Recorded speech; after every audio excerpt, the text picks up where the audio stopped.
ပြန်လည်ကြိုဆိုလိုက်ပါတယ်အခုကတော့ဒီမှာ Minecraft ခါဝိုင်ဝကိုဆော့ကစားပြအောင်မှာဖြစ်ပါတယ်အခုကတော့အိမ်ဆောက်ထားတာပါနှင်းနှောထဲမှာအိမ်ဆောက်ထားတာဖြစ်ပါတယ်အိမ်ပုံစံကိုတစ်ချက်ပြနေတာဖြစ်ပါတယ်ဒါကကွက်ကိုဆောက်ထားတဲ့အိမ်မှာဒါရေထဲမှာလည်းဆောက်ထားတာပါအိမ်ထဲတဲ့ပုံစံကိုနောက်ပြီးကြလို့ရှိရင်တေချာရိုက်ပြပါမယ်ဒါကတော့တရားလေးပါဒါအင်းရှိပုံစံမှာအိမ်အဝမှာတော့ဒါကတော့အိမ်အဝပဲချမ်းမှာအိမ်ဝမှာနှင်းနူသားရှိပါတယ်နှင်းရုပ်ရှိပါတယ်ဒါဝိကျတော့ဒါကြတော့တဲတောင်ကြီးပေါ်မှာတဲအိမ်ဆောက်ထားတာပါဒီမှာကြတော့မီးတိုင်တက်တိုင်ရှိပါတယ်ဒါကြစားပိုးတဲ့နေရာပါပြီးတော့မီးတက်တိုင်မှာဒါပိတ်လိုက်ဖွင့်လိုက်လို့ရပါတယ်ပြီးတော့ဒါအထဲထဲကိုဝင်သွားလို့ရှိရင်ထိုင်ကုန်လေးတွေ့ရပါလိမ့်မယ်ပန်းဖြေအနားကြီးနေလို့ရပါတယ်ဒီထိုင်ကုန်လေးတွေကထိုင်လို့ရပါတယ်ဒါကတော့ဒန်းပါထိုင်ကုန်လေးမှာထိုင်ပြီးတော့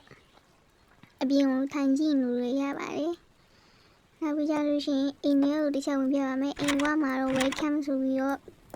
ခြေသုံးခုလေးတွေ့ပါလိမ့်မယ်နောက်ပြီးကြလို့ရှိရင်ဒါကတော့အေးပလင်းကြီးထားထားတာပါနောက်ပြီးတော့ဒီမှာအလောင်းဝင်း၅ကန်နေလေးရှိပါတယ်နောက်ပြီးဒီမှာကြတော့အိမ်လေးကိုနေချင်းစပွဲလေးဆောက်ထားဖြစ်ပါတယ်ဒါမီးပါမီးကိုခေါင်းတိုင်မှာမီးကိုညှိပြီးတော့ဖျောင်းနိုင်ယူပြီးတော့မီးကိုပြန်ပြီးထဲထွန်းလို့ရပါတယ်ကိုယ့်ကိုစိတ်ကြိုက်ကိုလုပ်လို့ရပါတယ်အိမ်လေးကအယောင်လာဒါပြီးတော့ဒါမီးထွန်းပြီးတော့ဖျောင်းနိုင်ကိုအန်ဆွဲပြန်ထည့်ထားတာပါဒီကကျခရစ်စမတ်တစ်ပင်လေးပါဒီမှာဆိုင်နေရလဲမီးလေးပေးလိုက်ဝင်လို့ရပါတယ်ဆိုင်နေရလဲတီးလို့ရပါတယ်ဆိုင်နေရဒီအတန်းထပ်ပါတယ်ရှင်နောက်ပြီးကြတော့ဒီမှာအိမ်လေးနေရာလေးတွေပါဒါထိုင်ကုန်လေးတွေဆိုဖာလေးတွေပါဆိုဖာလေးမှာထိုင်ပြီးနေလို့ရပါတယ်အိမ်လေးကအရင်နေချင်းစပွဲလေးဆောက်ထားဖြစ်ပါတယ်စောင်းရဒီနှင်းတော့ vibe ကိုရစေမယ့်ပုံစံလေး Christmas vibe လေးရအောင်လို့အိမ်လေးကိုနေချင်းစပွဲလေးဖြစ်အောင်လို့ဆောက်ထားဖြစ်ပါတယ်နှွေးထွေးတဲ့အိမ်ပုံစံလေးဆောက်ထားတာပါဒါကတော့အိတ်ခမ်းပါအိတ်ခမ်းဝင်လို့ရှိရင်အဆောက်ချင်းမှာအဆောက်အဦရှိပါတယ်နောက်ပြီးဒါကတော့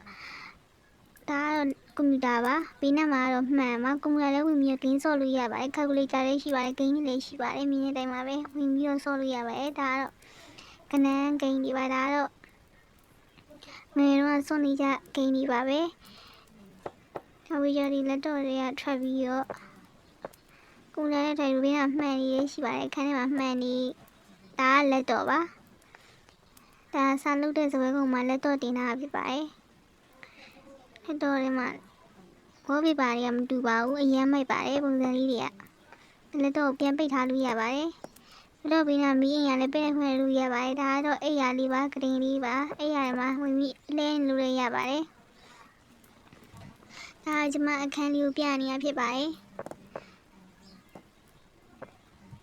ဒါကတော့ဗီဒီယိုပါဒါရေချိုးကန်းအိမ်သားပါ။ဝင်သွားလို့ရှိရင်ဒီမှာလက်ဆေးဘေးစင်ရှိပါတယ်။နောက်ပြီးဘေးနားမှာအဝိရှော်ဆက်ရှိရယ်။ဒီမှာဒါကတော့ရေချိုးရဲ့နေရာဖြစ်ပါတယ်။ရေပိုက်ကိုဖွင့်ပြီးတော့ရေတွေချလာလို့ရှိရင်ရေချိုးလို့ရပါတယ်။ရေကိုမတည့်ရချိုးလိုက်တာမဟုတ်စလုံးထဲမှာဝင်ချိုးခြင်းလည်းရပါတယ်။ဒါကတော့အဝိလေးပါအဝိတုပ်ပြီးသွားလို့ရှိရင်ပြန်ထားလို့ရပါတယ်။ဒါစလုံးလေးမှာဝင်ပြီးတော့ချိုးရင်ချိုးစလုံးလေးမှာဝင်ပြီးချိုးလို့ရပါတယ်ဒါအင်ကြီးချိတ်တဲ့ဟာလေးပါပြီးနေဒါတော့အင်ချိတ်တဲ့ဟာလေးပါနော်အင်သားလေးပါဒါကတော့အင်သားမသုံးပြရပါဘူးပထမဗီဒီယိုမှာသုံးပြပြလိုက်ဒါဒီရှိဝါသုံးလို့ရပါတယ်ဒီကိန်းလေးကအရန်ကိုစော့လို့ကောင်းလို့အတွက်စော့ကြဖို့ပြောချင်ပါတယ်ပြီးတော့ကျွန်မတို့ဒီTikTok channel လေးကိုလည်း follow လုပ်ပေးကြပါအောင်အသေးလေးလည်းပေးသွားကြပါအောင်ရှင် comment လေးလည်းဝင်ပြီးရေးပေးသွားကြပါအောင်နော်နောက်ပြီးတော့ဒီဟာလေးကမိမှုကြောင်လေးပါမိမှုကြောင်လေးမှာအန်ဆွဲလေးတွေမှာပစ္စည်းလေးထည့်ပြီးတင်ထားလို့ရပါတယ်ဒါစင်လေးတွေပါဒါကတော့ဘေးစင်မှာရေဆေးလို့ရပါတယ်ရေထွက်ပါတယ်ဒါကတော့ရေခဲတက်တာပါရေခဲတက်တာအယောင်2မျိုးရှိတော့အနှစ်မျိုးထားပါဒီဘက်ရေခဲတက်မှာတော့ကုတ်ကီးရေမုတ်တွေထားပါတယ်ကုတ်ကီးစားပေးလိုက်တာဖြစ်ပါတယ်ဟိုဘက်ရေခဲတက်တာမှာကျတော့အသားတွေငါးတွေထားပါတယ်ဒါကတော့အပြင်ရှူခင်းမှာဒါစပွဲကုန်းမှာထိုင်ပြီးတော့ထမင်းစားလို့ရပါတယ်ထိုင်လို့ရပါတယ်ထိုင်ကုန်းမှာထိုင်လို့ရပါတယ်တကယ်ချင်းနဲ့ဆော့လို့ရှိရင်အရန်ကောင်းတဲ့ဂိမ်းလေးပါထိုင်ကုန်းမှာထိုင်ပြီးတော့ပြန်ထားရလဲလဲကူပါပဲပြီးလို့ရှိရင်ဒီမှာအေးကိုကလာဝေးရှိပါတယ်ဒါကတော့ အသားငါးတွေထည့်ထားတဲ့ရေကိတာပါဒီကိတာမှာအသားငါးရဲ့ဆူရှီတွေကြက်ဥတွေရှိပါတယ်ပေါင်းမှုယူပြီးတော့စားပြမှာဖြစ်ပါတယ်ပေါင်းမှုယူပြီးတော့စားပြတာပါပြီးတော့ဒီမှာအကင်ဆက်တွေရှိပါတယ်ဒါကတော့အကင်ဆက်နောက်မှာတော့ထမင်းပန်းဝင်ဖြစ်ပါတယ်အကင်ဆက်ထဲမှာထည့်ပြီးတော့အသားကင်ပြမှာဖြစ်ပါတယ်ဘာကင်ကောင်းလဲဆိုပြီးတော့အမဲသားကိုယူပြီးတော့ကင်ပြမှာပါအမဲသားကိုယူမယ်နောက်ပြလို့ရှိရင်အစိုးရမှာထည့်ထားတဲ့တစ်သားကိုယူပါမယ်ကင်မယ်ဆိုလို့ရှိရင်တစ်သားထည့်မှမီးနဲ့ညှိပြီးကင်လို့ရမှာပါအဲ့တော့အမဲသားကိုထည့်ပါတယ်နောက်ပြတစ်သားလုံးကိုထည့်လိုက်ပါတယ်အဲ့တော့ရလာမယ့်ဥစားလေးတစ်ချက်စောင့်ကြည့်ပေးပါသူကကင်းနေချင်မှအဲ့လိုပုံစံလေးပေါ်နေပါတယ်အကယ်လို့ပြက်ကျသွားပြီဆိုလို့ရှိရင်တော့အပေါ်ကဟာလေးကပြောက်သွားမှာပါဘီနာဟာလေးအသေးပုံလေးတွေကဒဲဦးလေးဖြစ်ပါတယ်အဲ့မှာရပါပြီဟမ်ဘဂါလေးရပါပါတယ်ဟမ်ဘဂါလေးကိုယူပြီးတော့စားပြမှာပါ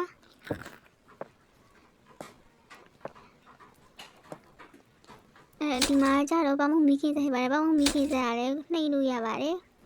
ဒါကတော့ oven ပါကင်းလို့ရတယ်ကိုပေါင်းချင်နိုင်ပဲပေါင်းလို့ရတယ်ဒီ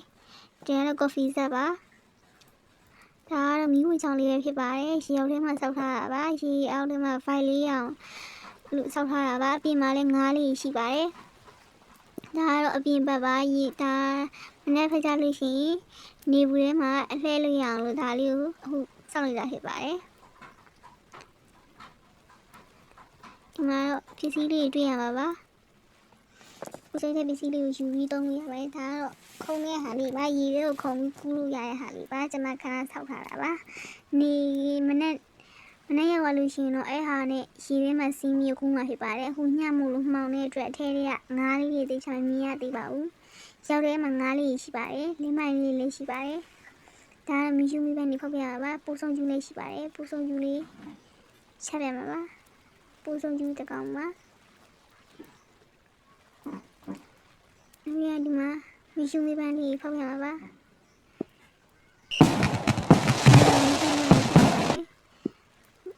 ရန်လာပါရဲ့ရှင်ဒါတော့ပိုင်းအောင်လေးပါ